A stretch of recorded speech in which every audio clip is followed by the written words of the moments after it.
We must teach our children how to thrive individually and to help them thrive in their relationship with their siblings.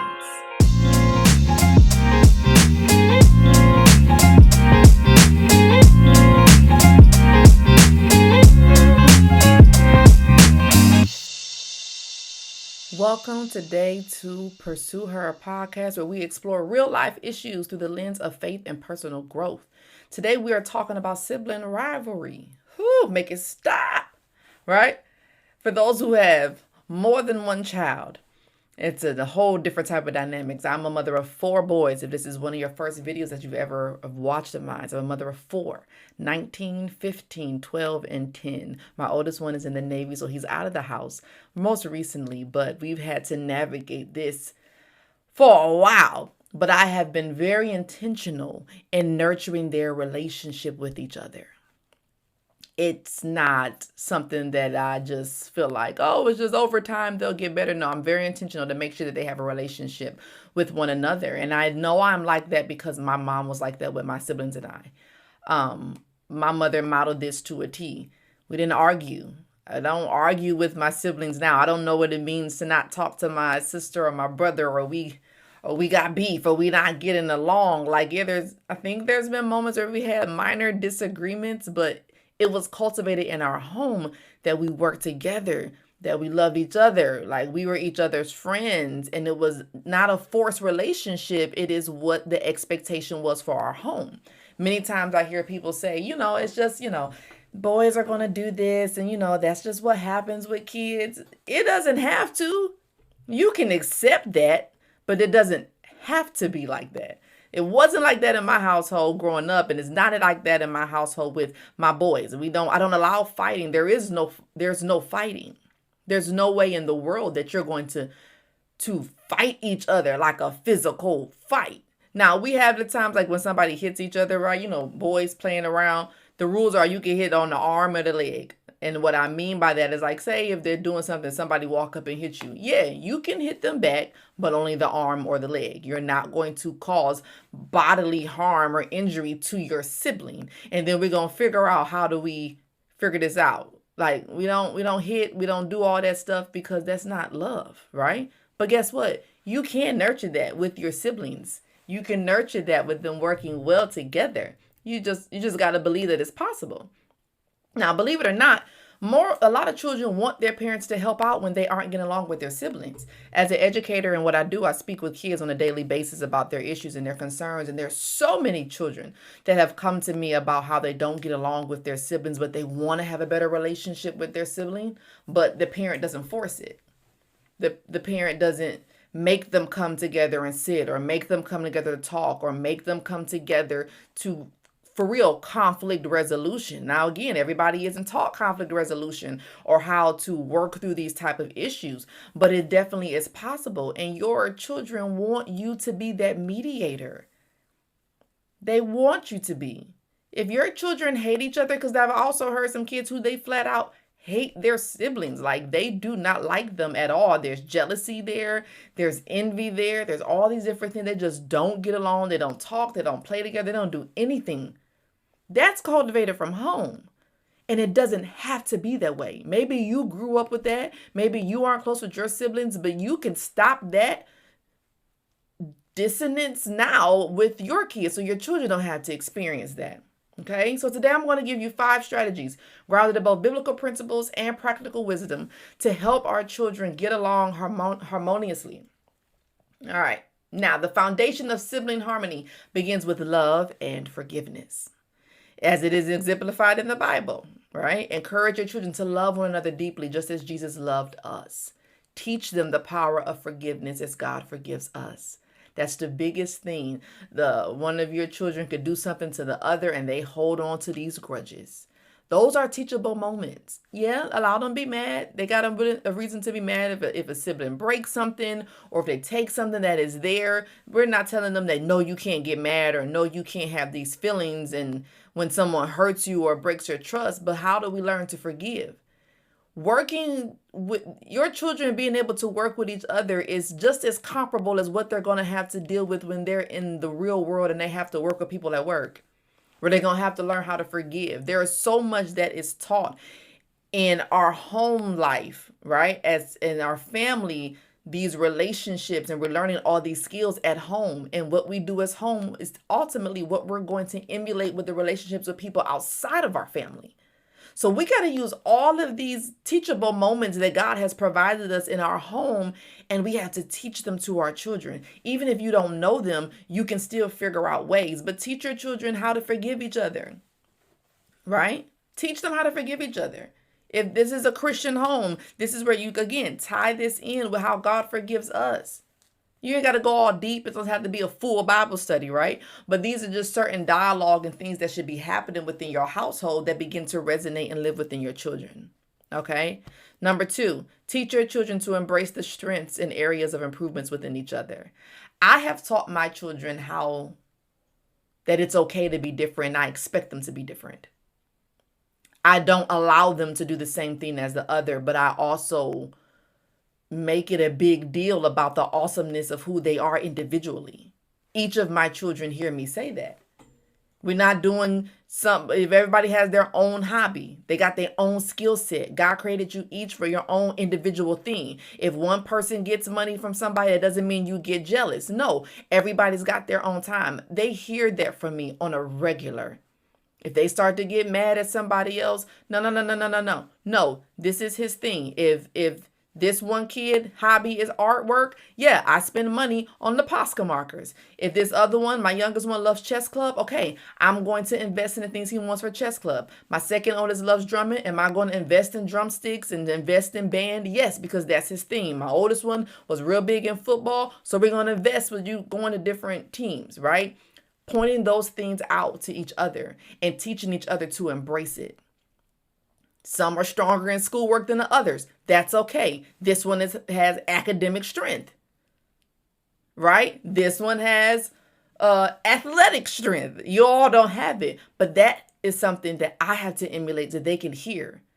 So I'm teaching them to embrace their individuality. So that minimizes the discord. I have one of my sons who just doesn't do well with his emotions. His temper can go on 100, right?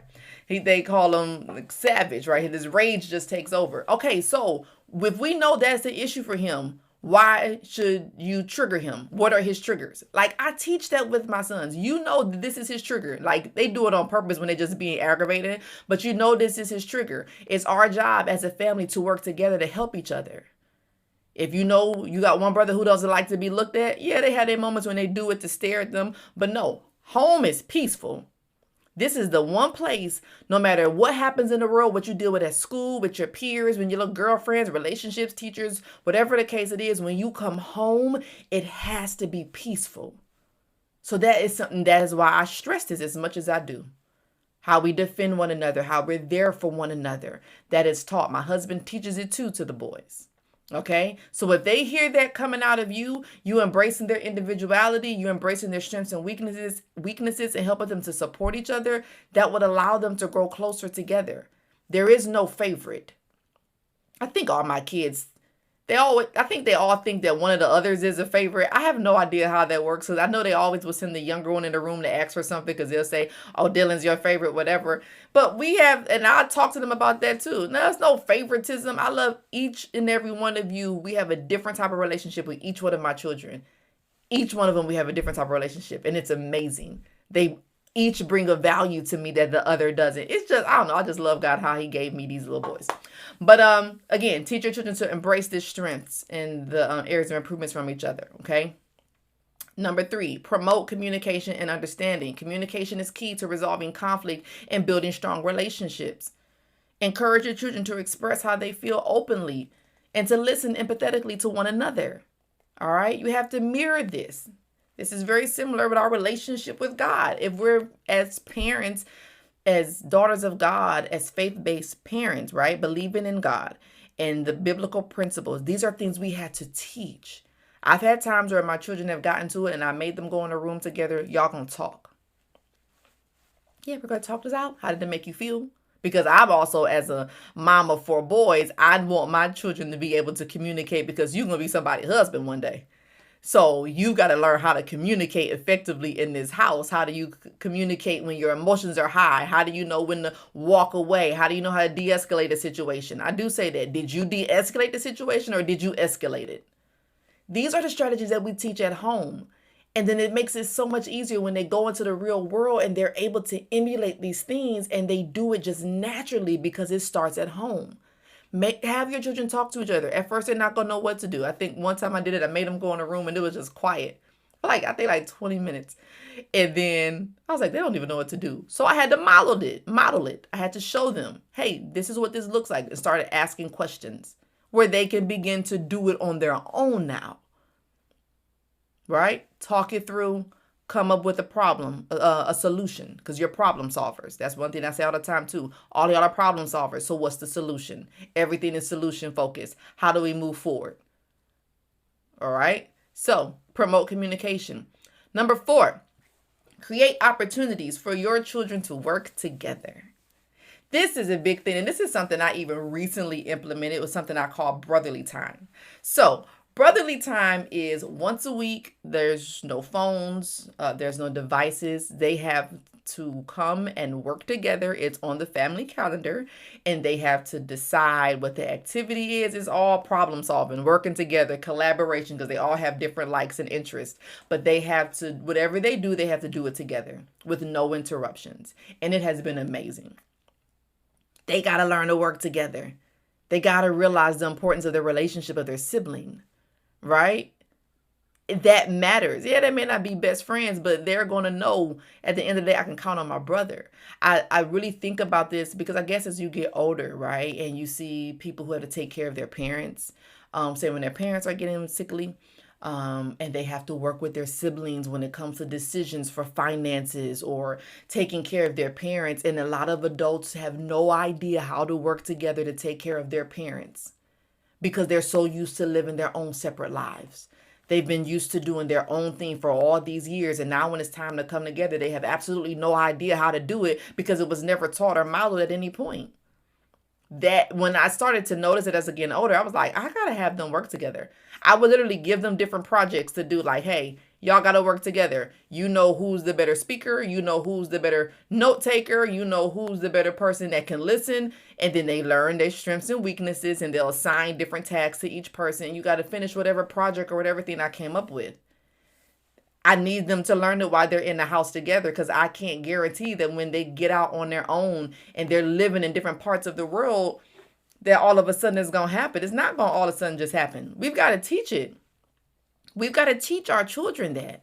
And then they're going to emulate that with their kids. So now we've made a generational impact, and we're trying to establish peace within our homes. That's the biggest thing in those relationships. And I tell them, it's not by accident that God made this other little kid your brother. It's not an accident. There's power in that. How do we support each other? Okay? So create those opportunities for your children to work together. Last but not least, is the most important, is you have to lead by example. As mothers, we are our children's first teachers. We have to demonstrate kindness, patience, and humility in our interactions with others, including our own family members, showing them how to treat each other with respect. Okay? They're going to model that. They're going to model that. If you always are joking on one of the kids or picking fun at them, say playful fun or whatever, the other kids are more likely going to do it because they see you do it. But if they see you speak in love and kindness, and like I hug all my boys. I make them hug me all the time. I don't care how big they are. It doesn't matter. I'm affectionate with them regardless. And I teach them how to hug me and all those different things. But they see that. They hear me oftentimes say how I love you. I'm here for you. How was your day? How do we support each other? You have to teach that. The boys know when it's time to sit together for dinner or whatever the case it is. If it's more than one person at the table, there's no devices, and we talk. It's usually my youngest one who leads the conversation and asks everybody, how's your day today? And he'll go ask each person, because it's a routine. We have to lead by example. We've got to, not compare kids to each other. You don't say things like, you need to be like more like so-and-so. Why aren't you like them? They aren't like them. They weren't created to be like them. They're not supposed to be like that other kid. God didn't give you duplicates. He gave you each different individual, and it's a task, but it is so rewarding to partner with God to help develop each of those children and knowing who they are. God to give you the direction. God to tell you how to invest in them. God to tell you how to pour into them. God to tell you how to support them. That is what we do as parents. But our children will see how we treat our kids, and they're going to emulate that when they deal with each other as siblings. We have got to lead by example. One day, here's the reality, you won't be able to referee. You won't be able to just say, oh, well, that's just so-and-so, because one day you're going home to be with the Lord. You don't know when. So how will they get along when you're not here anymore if you're enabling some things as well? Teach them to respect each other. Not just ignore conflict, not just to run away and just say, well, that's just so-and-so. Give them their space and their time. They'll get better. You don't know that. Teach it. Yeah, it might be frustrating. Yeah, it might be hard. Yeah, you might need a counselor at this point, go to family therapy because things have gotten like you don't even know how to dig yourself out of the hole that you're in per se. That's okay, but work on it. One day your children are not going to be under the same roof. How do you think they're going to interact when they get away from their family? They're going to be like, I'm just so glad I'm away from my sibling that I don't have to be with them anymore. No. My brother is the main one, even at this age, where he calls and like, hey, I'm coming over just to bring the kids by and say hi. We had that type of relationship. But that was something that we did because from at a younger age. Okay? Your children are going to model what they see. And if you don't have a good relationship with your sibling, maybe this is time for you to try to figure out what you can do. Your sibling may be probably impossible to try to get. You've tried it. It just doesn't seem to work. But still, let's pray for that sibling as well. So you can emulate and model to your children the relationship that you have with your siblings. So they'll be able to see it. Family is still family. And I'm not saying that means you got to let them use you or abuse you or manipulate you or take advantage of you. No, there's still boundaries even within those relationships, right? But it's not by accident that God allowed your siblings to be your siblings. And it's not by accident that your children are siblings with each other. Okay? So, as you continue to navigate through this week, continue to pursue her as a mother. And we will be in touch until next time.